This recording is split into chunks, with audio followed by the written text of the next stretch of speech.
بمحمد خطر المحامد يعظم بمحمد أعوذ بالله من الشيطان الرجيم. بسم الله الرحمن الرحيم. الحمد لله رب العالمين، والصلاة والسلام على أشرف الأنبياء والمرسلين سيدنا ونبينا محمد وعلى آله وصحبه وسلم أجمعين. قال الله تعالى في كتابه العزيز: وأمر أهلك بالصلاة واصطبر عليها. وقال تعالى: يا أيها الذين آمنوا قوا أنفسكم وأهليكم نارا وقودها الناس والحجارة عليها ملائكة غلاد شداد لا يعصون الله ما أمرهم ويفعلون ما يؤمرون. صدق الله العظيم. walaalayaal darsigeennan diiniga waxa uu ku saabsan yahay qofka muslimka waajib inay ku tahay ahalkiisa iyo owlaadiisa, weliba owlaadda kuwa mumayisiinta ahoo wax kala soocay iyo cid kasta oo maaragtay maamulkiisa ku jirta inuu amro ilaahay la adeeco iyo rasuulkiisa, inuu ka reebo ilaahay rasuulkiisa oo la khilaafo, inuu edbiyo, inuu ka reebo waxyaabaha manhiyo canhuga ahoo la iska reebo shareecada.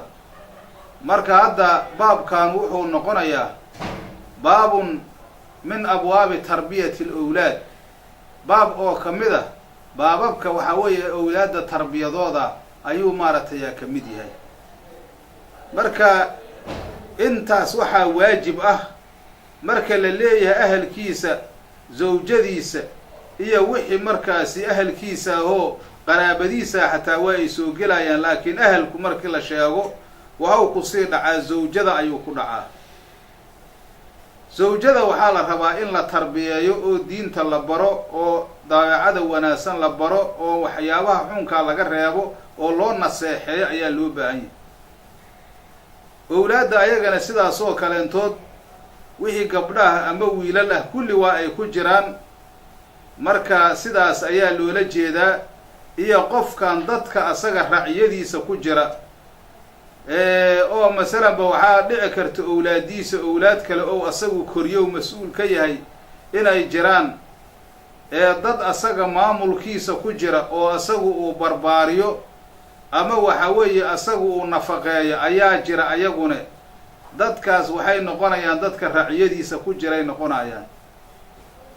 daacada ilaahay ayaa la farayaa subxaanahu wa tacaala, oo waxa weeye amarka ilaahay waxau alla amray oo awaamira ayaa la farayaa, waxyaabaha nawaahida oo ilaahay reebana waa laga reebayaa. sidaas ayaa markaasaa la doonayaa in lagu sameeyo, wixii ilaahay reebay in laga reebo ayaa loo baahan yahay. ilaahay subxaanahu wa tacaalaane asagoo faraaya waalidka inay ahalkooda salaada ay faraan, ilaahay wuxuu yidhi subxaanahu wa tacaala: wa'mur ahlaka bisalaati wastabir calayha. aayaddaas markeedu hore khitaabka nabigeenna calayhi salaatu wasalaam ayaa uu ku jihaysnay, laakiin qof kasta oo mu'mina ayaa la amraya arrintaas. waxaa marka imaamu suyuudi kitaabkiisa la yidhaha igliilka uu ku sheegay, waajib insaanka waxaa ku ahow dhahay ahalkiisa inuu amro oo ama zawjadiisi ah ama waxa weeye addoonkiisa, addoon hadda maba jiree, ciyaalkiisa intiisa kaleentood taqwada ilaahay laga cabsado iyo daacada waa inuu faraa. gaar ahaan waxa weeye salaada ayaa si gaara markaasi waxa weeye ayaa loo farayaa. maxaa yeela xadiis oo uu leeyahay ibnu abi xaatim oo sayidinaa cumar binulkhadaab laga wariyey, waxau ahay sayidinaa cumar binulkhadaab wuxuu ahay: ida sayqada min alleyli aqaama ahlahu lisalaati.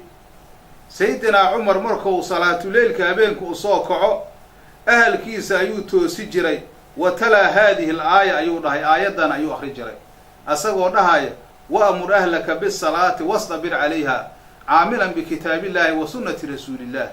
asagoo ilaahay kitaabkiisa iyo sunnada nabiga calayhi salaatu wasalaam ku camal falaya.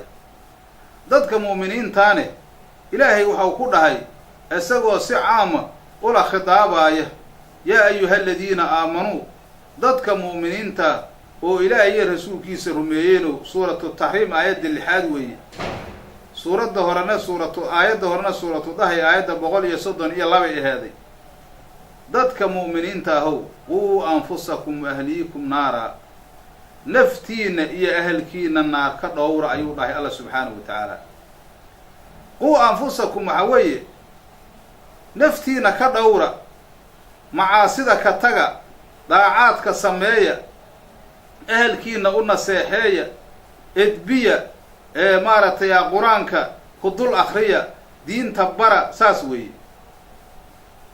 quu anfusakum ahliikum naaran ou dhahay naar ka dhowra naarta sida looga dhowraayo waa in dariiqa wanaagsan lagu toosiyaa naftaada waxaad naar uga dhowri kartaa aalkaagana uga dhowri kartaa marka awaamirta ilaahay subxaanahu wa tacaala uu na faray aada fartoonto waxa ilaahay naga reebana aada ka harto oo dadka lagu jiheeyo nafta lagu jiheeyo ahalka iyo owlaadda lagu jiheeyo daacada ilaahay subxaanahu wa tacaala iyo rasuulkiisa lagu jiheeyo oo markaasi ay ku jihaystaan ilaahay inay caabudaan macaasida ay ka leexdaan arrintaasna waxaa la farayaa oo la rabaa sabab inuu u noqdo hidaayada ilaahay baa iskale subxaanahu wa tacaala laakiin hidaaya oo bimacna dalaala oo tusina ayaa nalaka doonayaa waalidka waxaa laga rabaa inuu owlaadiisa uu tarbiyeeyo oo waxa weeye naartaas uu ka ilaaliyo hadda naartii waxa weeye waxaa looga ilaalinayaane waa in markaasi wixii ilaahay reebay laga reebo wixii ilaahay farana la faro oo sidaas markaasi wanaaggaas iyo akhlaaqdaas fiican iyo tarbiyadaas islaamiga inay ku barbaaraan ayaan ay owlaadii iyo ahalkii saas ay ku noqon karaan inay naar ka dhowrsadaan haddii faraha laga qaado oon amarkii ilaahay aanan la qaadanin waxaa imaanaysa arrintii cagsigeedaa imaanaysa in qofka isaga naftiisa markaasi naarti uu galo ahalkiisi iyo owlaaddiisina ay naarti galaan ayaa imaanaysa meeshaan marka hadda aayadda waxaa ilaahay noogu caddaynayaa in loo baahan yahay asbaab in lala yimaado asbaab ayaa la doonayaa in lala yimaado oo asbaabtaasu ay shaqayso ayaa la rabaa haddaad adigu asbaabta la timaado ilaahay subxaanahu wa tacaala asagaa kuu kaalmaynaayo marka waxaa la rabaa inaan anagu asbaabtii la nimaadoon marka ugu horaysa ilaahay iyo rasuulkiisa amarkooda inaan qaadanaa weeye markaan amarka qaadano fulinta ilaahay baa iskale subxaanahu wa tacaala dadkii saasay ku fiicnaanayaan tarbiyada owlaadda waxaa ka mid ahayd nabigeena calayhi salaatu wasalaam owlaaddiisa waa tarbiyay jiray gaar ahaan labadii wiil oo shabaabu ahliljanna ahay xasan iyo xusein oo gabadhiisi faadima binti rasuulillaah faadimatu zahraa ay dhashay xadiis abu hurayra laga wariyey saxaabiga jaliilkaa ayaa waxa uu dhahay abu hurayra akhada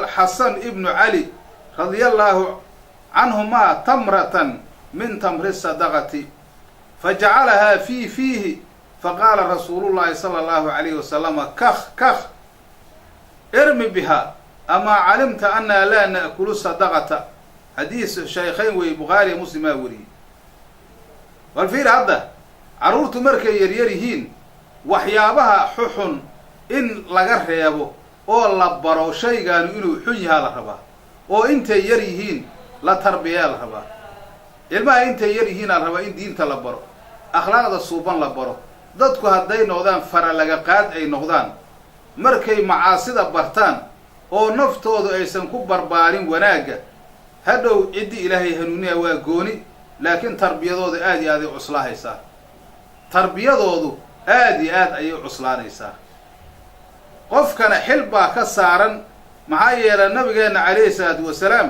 sayd xasan oo ilmo yar ah ayaa waxa uu qaatay xabba timira oo timirta sadaqada sekada timirta laga keenay oo nabiga agtiisa lasoo dhigi jiray ayuu canug yarow iska ahaayo xabba timir oo kala orday markaasuu afka geliyey rasuulku calayhi salaatu wasalaam waxau dhahay soo tuf ayuu dhahay rasuulku calayhi salaam tuf ayuu dhahay waa kelimo ilmaha la yidhaahdo kakhin iyo kakh la yidhaahdo meesha hadda aan dhahna iyo maaragtay qurun irmi bihaa soo tuurow dhahay markaasuu ka tufay rasuulku calayhi salaatu wasalaam. markaasuu haddana wuxuu u sheegayaa asagoo hadda intaas la eg ayaa nabigu calayhi salaatu wasalaam shareecada arrintaas waxay ku tahay u sheegayaa. haddii la yidhaahdo ilmaha la quursado la yidhaahdo amba wax mataraayo ma fahmaayeen la yidhaahdo ay wax kasta iska sameeyaan, ciyaalku ayagaa ugu fiican weliba inta wax loo sheego. maskaxdoodu waxa weeye xaanshacad weeye, wax kasta ayaa ku qormaaya, wax kaloo mashquula ayaga kuma jiraan. wixii carruurnimada lagugu sheego weligaa xataa halmaami maysa. marka waxaa laga yaabaa dad inay is yidhahdaan hadda canugaanu carruur weeye wax ma ogee, markuu weynaadaa wax loo sheegaa. laa, intuu carruurta yahay in wax loo sheego ilmuhu wax ku qaadi og yihiin. marka rasuulku waxau dhahay amaa calimta miyaadan ogeyn xasanow annaa laa na'kulu sadaqata, annagu haddaanaha aalu beytka inaanan sadaqada cunin. maxaa yeele sadaqada rasuulka calayhi salaatu wasalaam hadday tahay mid farada sidii sekadoo kale iyo midda kale asaga iyo maaragtay aalkiisa xaaraamay ka tahay. maxaa yeele ayaga maqaamkooda iyo waxooda dhan ayaa sarreeya. marka haddee waxa weeye sadaqadunas amba sekadu waxa weeye awsaaqu-naas waayaa la yidhaahdaa, dadka wixii markaasi waxa weeye ku waajibayoo ilaahay jirkooda ku dhaqaayo weeye. marka ayaga maadaama ay markaasi derajadooda ay sarrayso ayaa markaasaysan u bannaanayn. laakiin hadiyada iyo maaragtay taasoo kale hadiyoo kale waa u bannaanta.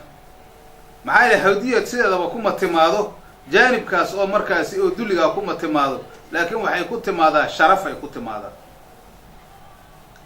riwaayad kalea waxay ahayd rasuulku waxa u dhahay innaa laa taxilu lana sadaqatu, annaga sadaqadu nooma bannaana. marka hadda fiir rasuulka calayhi salaatu wasalaam ilmahaas yarkaa ayuu la hadlayaa. asagoo ilmahaas yarkaa ayuu waxau sii barayaa rasuulku calayhi salaatu wasalaam, diinta ayuu sii barayaa. in markaasi waxa weeye ay waxyaabahaas uu ogaado ayuu markaasuu barayaa. kaktu marka waxa weeye kelimatu zajrin lisabiyi weeye, waa kelimo oo ilmaha lagu cayaarto lagu canaantaan dhihi lahay, oo waxyaabaha mustaqdaraadka oo qarmoonka looga cayaarto. xasanna markaas canug yaroo sabi ayuu ahay. dhaqanka markaasi carab iyo cajami waa wada leeyihiin, oo qolo walba si ayay markaasay ilmuhu markay wax qaataan ama ay wax la ordaan saasay yidhaahdaan. tarbiyada markaasi awlaadda la tarbiyaynaayo oo jidka toosan lagu hagaajinaayo waxaa kaloon usoo qaadanaynaa cumar ibnu abi salamata xadiis laga wariyey oo la yidhaha cabdullaahi ibnu cabdilasad dhaho, nabigeena calayhi salaatu wasalaamna rabiibkiisa ahay. maxaa yeele nabiga calayhi salaatu wasalaam umu salama ayaa nabiga zawjaadkiisa ka mid aheeday. marka waxa weeye canugaasna waxaa weeye nabiga gurigiisa oo kusoo koro umu salama ayaa dhashay. marka maalin ayaa waxaa jirtay asagu ka warramaaya maaragtay cumar ibnu abi salamata ayaa waxau dhahay kuntu gulaaman fii xajri rasuulillaahi sala allahu calayhi wasalama wa kaanat yaddii tadiishu fi saxfati faqaala lii rasuulullaahi sala allahu calayhi wasalama yaa gulaam sami allaah wa kul biyamiinika wa kul mimaa yaliika famaa zaala tilka dicmatii bacdu. rawaahu shaykhaan. waxaa weeye marka bal u fiirso sida nabigeena calayhi salaatu wasalaam carruurta u tarbiyeynaayay. ilaan annagana hadda ilaahay waa towna dhahay laqad kaana lakum fii rasuulillaahi uswatun xasanatun. ilaahay rasuulkiisa waxaa idinkugu sugan dayasho wanaagsan. marka haddee nabiga calayhi salaatu wasalaam hadyigiisa inaan ku dayanno oon owlaadeenna iyo ahalkeenna iyo mujtamaca aanu barbaarinno ayaanu kaga baahan yahay. qof kastaba inay xil isi saartaa la rabaa. carruurta waxa weeye tarbiya xumada waxay ku noqdaan dad xuxun bay ku noqdaan, mustaqbalkooda ayaa ku hallaaba, akhlaaqdooda ayaa ku dhimata. marka qofka waalidka ah ama mas-uulka ah inuu wax tarbiyeeyo ayaa loo baahan yahay. waa u dhahay markaasi waxaan ahay wiil oo nabiga calayhi salaatu wasalaam la nool ayaan ahay, oo dadka nabiga calayhi salaatu wasalaam kafaaladiisa ku jira ayaan ahay. wa kaana yaddii tadiishu fi saxfati, gacantaydana xeerada ayay ku duulaysa u dhahay. markii nabiga calayhi salaatu wasalaam ayuu wax la cuni jiray. marka haddii xeerada la keeno gacantaydu markaasi xeerada dhexdeeda ayay ku haadhaadaysay. waxaa la rabaa markaasi in meesha asaga qofka u xigta oo asaga ugu dhow inuu wax ka cuno, gacanta marka halkaas oo kasoo qaada. waa ilmo yar, marka meel walbuu gacanta la aadayaa. marka hadda asagu waa ilmo yar, laakiin ilmihii in wax la baro sow lama rabo. waxa u dhahay markaasi cumar, nabigaa waxa u dhahay markaasuu yidhi yaa ghulaamu dhahay wiilkaan yarow sami illaah ilaahay magacow oo kow intaadan cuntada cunin bismillaahi dheh, ama haddaad baysa bismillahi raxmaan raxiim bismillaahi kaafi wey. bal fiir hadda bismillaahidaas qof kastaa laga doonayaa, qof yar iyo qof weyn waa laga doonayaa. ilmaha marka saas markii la sii baro ilmuhu waa ku barbaarayaan, ilmo fiican bay noqonayaan. haddii laakiin waxa weeye waxaas aan la barin oo ambase qofku weynaayba oo bisinka uusan ku bilaabayn, shaydaan baa la cunaya. waxyaabahaas hadda marka shaydaanku gacmaha gelaayo waxaa dhici karta xataa in waxyaabo badan oo ay keenaan, oo cudurro xun ay keenaan, oo caafimaad darro keenaan, oo jinni ay keenaan, oo waxyaabahan surcada ay keenaan ayaa imaan karaysa. waxaasoo dhan waxaa looga nabadgelayane waa isinka ilaahay. marka ugu horayso u dhahayuu rasuulku war wiil yahabow ilaahay magacow, wa kul biyamiinika, haddana midigtaada ku cun. midigta ayaa lagu cunayaa, maxaa yeele midigtu waxay maaragtay ku shuqul leedahay waxyaabaha markaasi oo wanaagsan oo maaragtay mustadaabka oo diibka ayaa loo isticmaalaa. waxyaabaha mustaqdaraadka ah oo qarmoonkaani bidixda ayaa loo isticmaalaa. marka haddana qofkii bidixda uusan macduur ka ahaynin, waxaan dhihi lahay hadduusan midigta macduur ka ahaynin waa inuu midigta ku cunaa. midigtu hadday macduur kaa noqoto bidixda daruur ahaan waa ku cuni kartaa. wa kul mimaa yaliika u dhahay haddana waxaad yeeshaa weelka meesha adiga kula xiriirta oo adiga ku xigta meeshaas ka cuno u dhahay wuri. famaa saala tilka nicmatii u dhahay cuntadaydi inay sidaas oon kayfiyadaas waxu cunaaya ka mas-uulna u dhaha marka. bal fiir hadda sidoo tarbiyada u qaata. waxaa tarbiyada carruurtu say u qaadata dadka waaweyn u qaada maayo. maxaa yeele carruurta maskaxdoodu maskax furan weeye, wax kastay diyaar u tahay. marka waxaa la rabaa maadaama carruurtii maskaxdooda ay sidaas tahay, wax kasta diyaar u tahay in markaasi waxa weye arrintaas laga taxadiro. sidaas marka waxa weeye waa maaragtay sida nabigeena calayhi salaatu salaam uu ku tarbiyeynayey ee maaragtay awlaadda, annagana naloo kaga baahan yahay inaanu ku tarbiyeyno. salaada markii la yidhaahdo, camar ibnu shucayb ayaa wuxuu ka wariyey aabihiis amase jadkiisu asna kasii wariyey. waxau dhahay markaasi qaala rasuulullahi sala allahu calayhi wasalam muruu awlaadakum bisalaah wahum abnaa'u sabcin wadribuuhum calayha wahum abnaa'u cashrin wafariquu baynahum fi lmadaajici. xadiis xasana weeye, abu daa-uud ayaa sanad wanaagsan ku wariyey. waxau dhahay rasuulkeena calayhi salaatu wasalaam owlaadiina fara salaada, owlaadda salaada ha la faro waqtigii ay soo gaaraan ou dhahay 7 sano ay soo gaaraanoo hadda 7 sano waxa looga dhigay sida qaalibkaa ilmuhu tamyiis waxay ku yeeshaan oy hawshooda la gooni noqdaan, musqusha galaan, kusoo saxaroodaan, kusoo dahaaro qaataan, ee weelkooda meel gooniya la tagaan wax ku cunaan, hawshooda qabtaan, sariirtooda ay gogladaan, ay seexdaan. marka waxa weeye da-da markaasi 7 sano markay kamishaan, weliba markaas ka bacdi ayaa madarisadii ayay markaasi haddana u suubadaan. marka waa jiraan owlaad oo markaasi aad iyo aad maaragtay maskaxdoodu u fiican tahay oo ilaahay subxaanahu wa tacaala cinaayo uu siiyey oon ayagoon gaarin 7 sanoba wax kasta fahmaayo, 5 sano jir iyo 4 jir markay yihiin xataa waxa weye maskaxdooda furan tahay. laakiin sida qaalibkaa markii la yidhaahdo ilmaha maskaxdooda waxay furmaysaa markay 7 sano ay kamishaan. marka nabigu leeyahay wahum abnaa'u sabcin waa ilmaha 7 jirka. waxau ka wadaa rasuulku calayhi salaatu wasalaam sida qaalibka waxa weeye waxay tamyiiska ku yeeshaan 7 sano weeye. weliba 7 sano markay taam u noqotaa la rabaa, salaadii baa la farayaa. waxaa la leeyahay salaadaa jirta, salaada dukaa la leeyahay. salaada duka ilmahaas yarkaa markii la yidhaahdo salaada waa dukanaya, oo weliba markaasi waalidkiisa u dhaho, waalidkiis marka u dhaho salaada waa dukanaya. markii intaas la soo joogo wadribuuhum calayhaa salaada ka tegitaankeeda ku garaaca u dhahay, ku canaanta. wahum abnaa'u 10 markay 10 jir yihiin. maxaa yeele 10 markuu gaaro waxaa u soo dhow mukallafnimadiya u soo dhow markaas in lagu adkeeyo oo lagu canaanto ayaa loo baahan yahay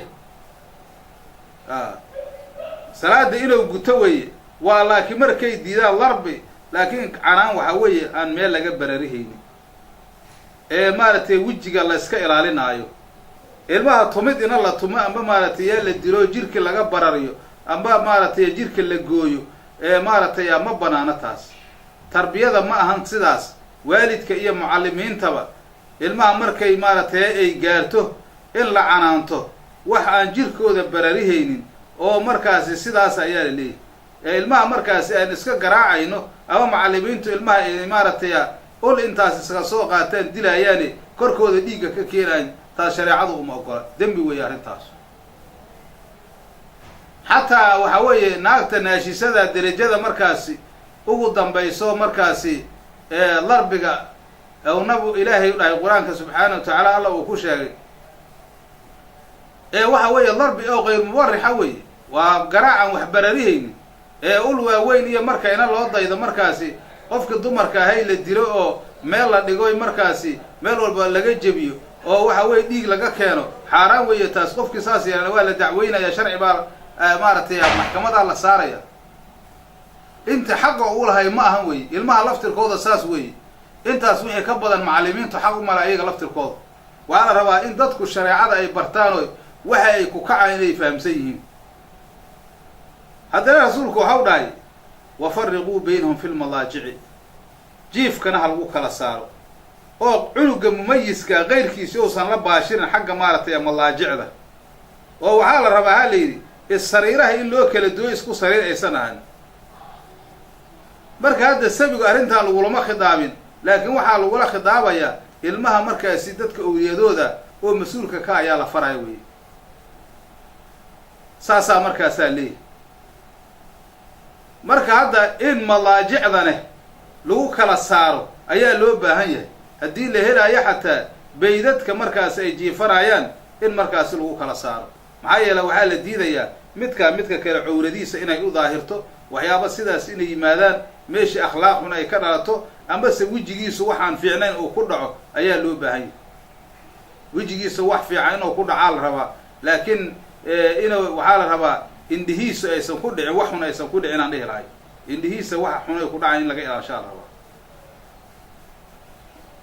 marka sidaas ayaa waxaa la rabaa owlaadi in loo tarbiyeeyo oo markaasi tarbiyadaas wanaagsan la siiyo ayaa loo baahan yahay riwaayad kalea waxay ahaaday ambase xadiis oo abi sarwa waxaan dhihi lahay abi suraya laga wariyey sabrata ibnu macbadin aljuhani waa uu dhahay rasuulku wuxuu yidhi callimu sabiya asalaa lisabcin sabiga salaada bara markii waxaa weeye 7 ay u kaamil noqoto wadribuuha calayha ku garaaca ka tegitaankeeda markuu yahay ibnu 10 10 jir uu yahay ibnu 10 siniina markuu yahay 10 jir markuu yahay ayadana saasaa la yeelayaa marka intaas waxaa la rabaa mustaqbalka inuu qofku qof fiican u noqdo haddaan marka jiilalka hoos laga soo dhisin oon owlaadda meel fiican laga soo dhisin oo intay yar yihiin lasoo dhisin waxa weeye jiil baaba ayaa imaanaya oo faasida oo balaayo kusoo barbaaray inuu wax xado inuu wax dilo inuu wax dhaco inuu maaragtay diin uusan lahayn inuusan salaad dukanin haddee dadka daysana hadday iska ahaadaan saasaa ka imaanaysa waalidka marka xilka saaran waa inuu qaataa owlaaddana waa in shareecada lagu barbaariyaa marka darsigeeni diiniga hayne intaas ayuu ku eg yahay wabillahi tawfiiq wasalaamu calaykum waraxmat ullaahi wabarakaatuh بمحمد خطر المحامد يعظم بمحمد